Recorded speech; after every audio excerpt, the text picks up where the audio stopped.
Hi, can we have a talk? Good.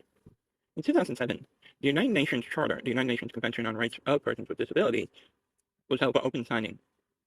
The convention received enormous support, and most nations came and signed it. It converted the broad framework of treating persons with disabilities from what it used to be as a medical, clinical, objective framework to the framework of a more human-centric, more civil rights-centric discussion. The CRPD requires participating countries to periodically report to the United Nations about the rights of disabled people within that country and any possible violations or any possible positive expansions of rights of people with disabilities. So it obviously is an important piece of legislation, obviously.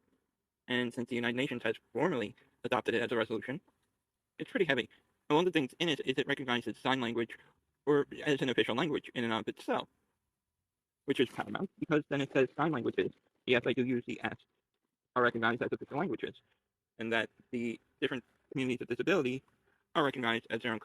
So it should be appalling that the only country that has refused year after year to ratify the CRPD was the United States. Shockingly, since the CRPD is based on and expands the rights under the ADA, this is rather incredible, or incredibly horrific, rather. But we should also mention that it hasn't all been like naysayers. In 2009, President Barack Obama signed the convention. After that, two-thirds of Senate is needed.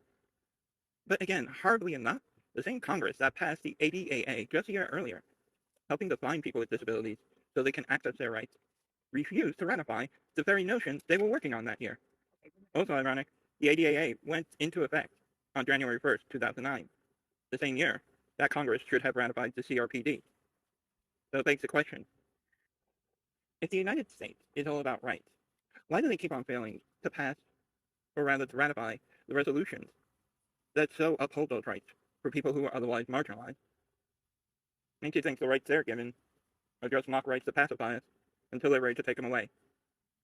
If you're interested in getting Senate to actually move on its butt and pass this and protections of indigenous people and people of color and women, I suggest you push your Senate to ratify this. However, if they refuse, don't be surprised, because like I said, when the ball's always in their court and they have nothing to answer to internationally, it makes things easier for them to take away our rights. Have yourselves the day you deserve.